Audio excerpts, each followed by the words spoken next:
So I've been doing game development for a while now, and I've always used GameMaker Studio, except for like a month where I tried Godot, and then quickly turned back around and came back to GameMaker.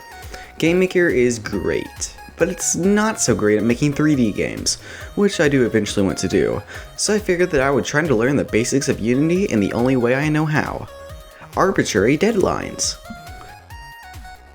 Okay, so the basics of this Epic Gamer Challenge are that in the next week I'm going to create a game, which will just be a basic top-down shooter. But in the process of making this game, I will need to learn how to do basic movement in Unity, use some of the objects and colliders and stuff, use scripting in C#, use the animator to animate the player, use Unity's UI system to create some basic UI, and particle system to make some basic particles. That's a lot of goals. I'm not sure if I'll meet all of them or what, but I guess we'll find out. Also, if you're wondering, I am not starting a new devlog series here. The old one is still going, and we'll have a new video in the next week or so. Starting off, I just created a very simple player sprite, that way I'd had something to program in the first place. Then I jumped into Unity and started trying to learn the basics. Well, I did the thing that all master programmers do, and I looked up how to do it online. Luckily, Brachy's had like 3 different tutorials for it, so after just a few minutes and a few misspellings, I had a nice little guy that moved around and also a script that I mostly understood. I then put the bow in and tried to get it to rotate around the player to no avail, and I've spent like 1 hour trying to get it to rotate around the player, so yeah. So it's been a couple more hours and I've still got nothing. I've tried quite a few different things and it still isn't working. This is as close as I can get to it. I mean, this is something that would have taken me under a minute in GameMaker. So actually today, I've gotten some stuff done. I finally got the shooting down. How I did it is kinda janky, but it works and that's what matters. How I did it was by making a sprite that has the player and the bow in it, and then removing the player from it. Now it's just a bow that rotates around a point, which is perfect. It is so nice to finally have this done. The next thing I did was just animating the player. I did this by following a Brachy's tutorial again. I set up this nice little animation state thing that is simply based on the speed that the player is moving at. It turned out well, but the player doesn't actually face the way he's moving. I'll do that in the future. Then I made the very first enemy for the game, and the only one. It's just a slime that gradually moves through the player.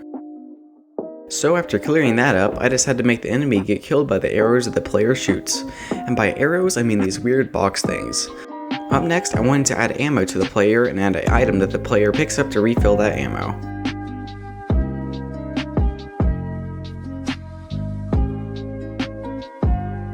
First off, I added an ammo value that makes it so the player can't shoot when their ammo runs out. Then I decided to move on and create a pickup that gives you just 1 more ammo. The next thing I'm focusing on is making it so the game automatically spawns enemies and pickups. The enemies are just going to spawn in random positions, but there'll be a small period of time before they spawn so you can get out of the way. Okay, so now I'm just flipping the player's sprite to face in the direction he's running in. I'm pretty sure this should work. Oh. I make this joke like every video, but it also happens every video, so whatever. Anyway, here's it working, and we move on to actually dying when the enemies touch you. I've decided that there won't be any HP, you'll just stay on contact of enemies. The idea is that whenever game over is set to true, then the player will stop moving and enemies will stop spawning.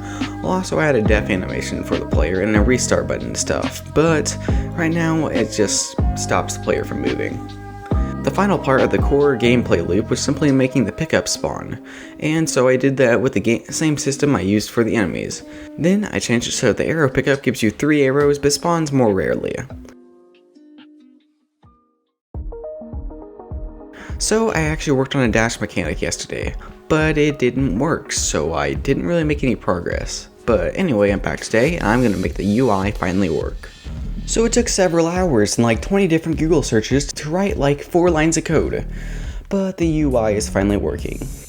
The difficult part for me wasn't actually writing the text on the screen, but just referencing the ammo variable from a different script. But at least I know how to do that now. Yay. So it's been several days of what I could call programming, but it's more just copy-pasting from forums and trying to fix the error messages. So I figured I'd take a break and make some simple artwork for the game. So let's do that.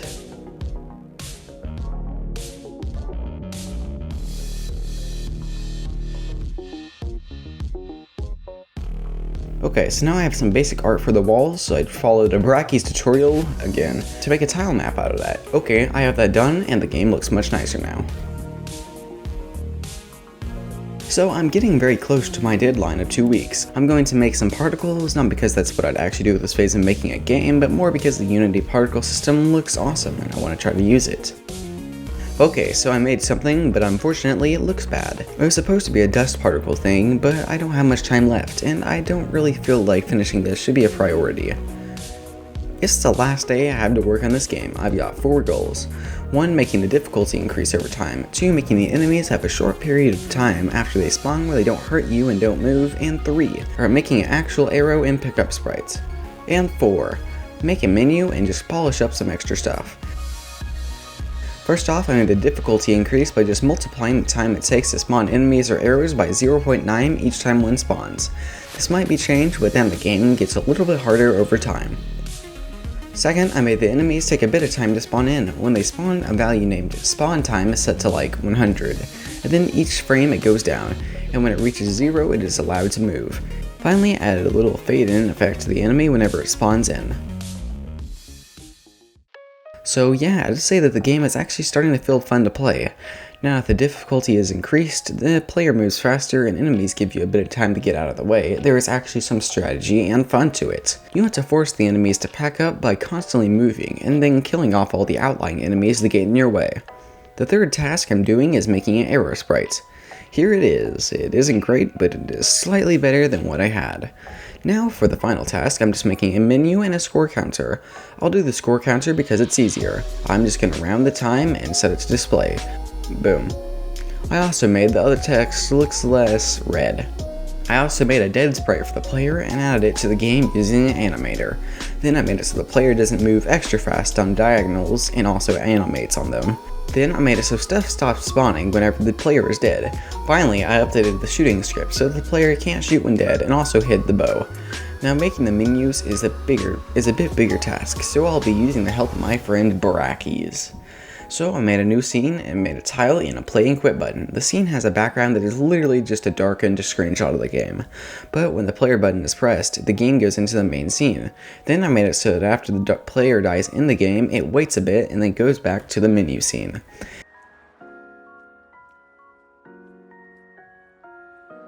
And it's done. The game is complete. I started out this project 2 weeks ago knowing nothing about Unity, and now that it's finished, I know almost nothing about Unity. I'm kidding. I've actually learned a lot during this time despite having many setbacks and issues, especially early on. I ended up with a somewhat presentable game. Learning Unity will be very useful for me in the long run, and making 3D games and just expanding my skill set in general. It'll be helpful.